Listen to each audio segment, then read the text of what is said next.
Alors, Mohamed Bari, le menu est croustillant, nous estimons bien, c'est bien.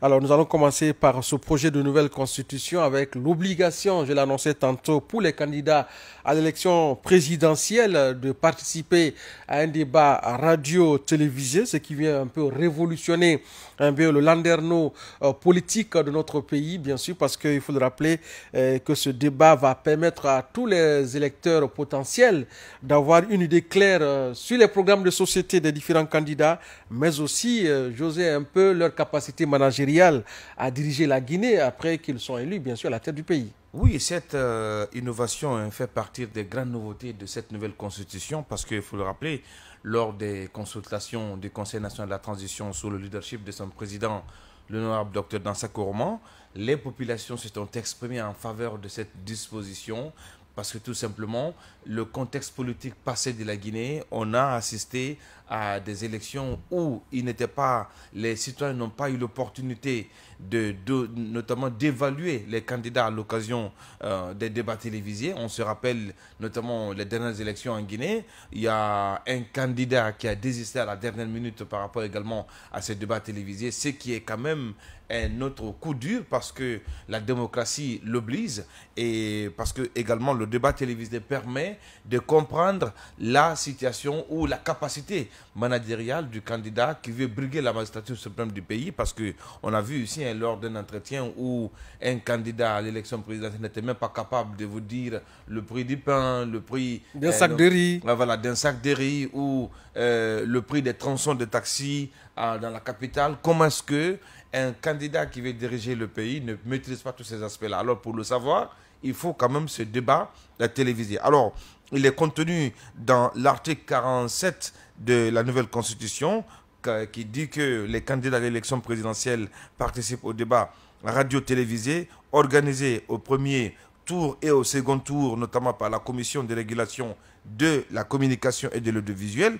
La participation des candidats au débat prévu, notamment à l'ALENA précédent, va être obligatoire désormais pour tous les candidats, donc les futures élections prochaines qu'on aura en Guinée. Les candidats, c'est obligatoire de tenir également ces débats télévisés. Alors, il faut rappeler quand même qu'une loi organique viendra déterminer les conditions d'application. Parce que l'avantage de cette innovation, on se rappelle en Guinée que le contexte géopolitique ou la cartographie politique du pays, malheureusement, c'est un constat qu'on ne peut pas dénuer. Vous avez des partis politiques taillés sur mesure en fonction des régions, en fonction de l'ethnie, en fonction des considérations pas responsables. Donc, du coup, l'instauration de cette innovation qui consiste également à l'obligation pour les candidats de tenir vraiment ces débats télévisés, radio-télévisés, permettra aux citoyens Boubacar Koïla de faire des choix éclairés en soutenant les candidats suivant la qualité de leur projet de société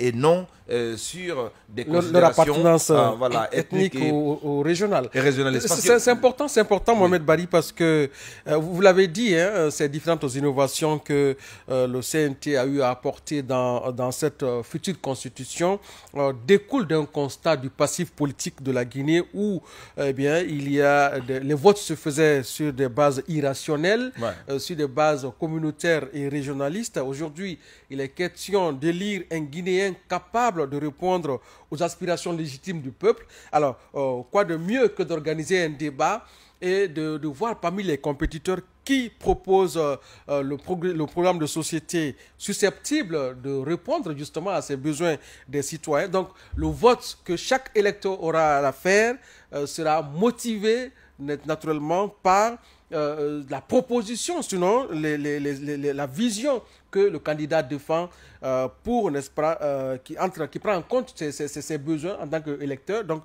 c'est important, l'importance d'organiser un tel débat, ça va un peu aussi décanter dès le départ eh bien, les différents candidats parce que avant, il y avait le choix, mais aujourd'hui, la Constitution oblige tous ces candidats-là à pouvoir se soumettre à cette obligation. Non, mais c'est important parce que qui parle d'un parti politique, qui parle d'ambition de diriger un pays, parle forcément d'un projet de société. Mais vous le savez, avec l'évolution technologique, avec notamment les AI, intelligence artificielle, on peut se faire un programme de société sur papier bien concoctable et bien présenté. Mais le problème Est-ce que... Et à ce niveau, Barry, loin de vouloir vous arrêter, on a l'impression d'ailleurs, hein, c'est un constat qu'on a eu à faire lors des précédentes élections présidentielles naturellement, où quand vous voyez les projets de société des différentes formations politiques, du copier-coller. vous avez l'impression qu'il y a une certaine similarité Justement. assez évidente. Justement. On a l'impression que voilà, ce sont les têtes qui changent, mais les propositions restent les mêmes, la vision et les obédiences se ressemblent à telle enseigne qu'on a du mal à faire la différence. La configuration d'un parti politique, un parti politique bien structuré, quand même, ça demande beaucoup de dimensions en termes de capacité intellectuelle. Donc 10 personnes, 100 personnes peuvent se retrouver pour proposer un projet de société vendable. Mais le problème, est-ce que celui qui vend ce projet de société est capable d'interpréter, de traduire ce qui est écrit dans ce projet par rapport également à la réalité guinéenne? C'est là l'importance de ce débat radio-télévisé. Parce que le problème, aujourd'hui, vous avez des candidats qui peuvent avoir un service de communication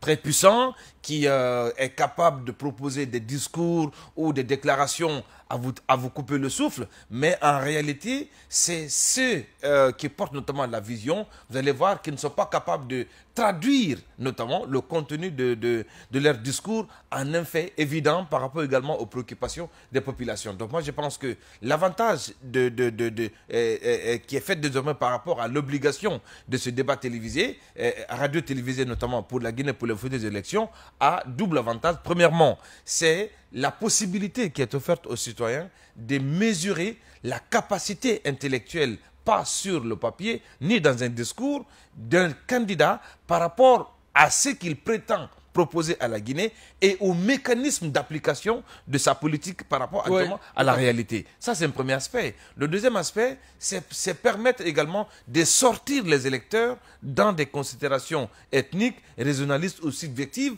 pour ramener le citoyen guinéen par rapport au choix utile pour le pays, parce que derrière l'élection d'un président, c'est quand même une vision, un programme. Il faut que ça soit fait de façon conséquente et responsable pour ne pas qu'on se batte notamment sur les atronymes, sur les régions, pour qu'on puisse voter un candidat par la suite qui n'a pas la capacité de diriger le pays. Je pense que cette innovation vient en quelque sorte notamment corriger un certain tard, parce qu'on a vu en 2010, les deux candidats, un était pour le débat c'est-à-dire radio-télévisé, l'autre n'était pas pour, alors que c'est lui qui a été finalement élu à la tête notamment du pays. On a vu... Et après son élection, il a dit qu'il ne connaît pas la Guinée. Justement. Donc, bon, ça, on ne va pas réveiller les mots, mais quand même, ce sont des faits sur lesquels le constituant s'est basé pour mettre en place notamment cette disposition. Très bien.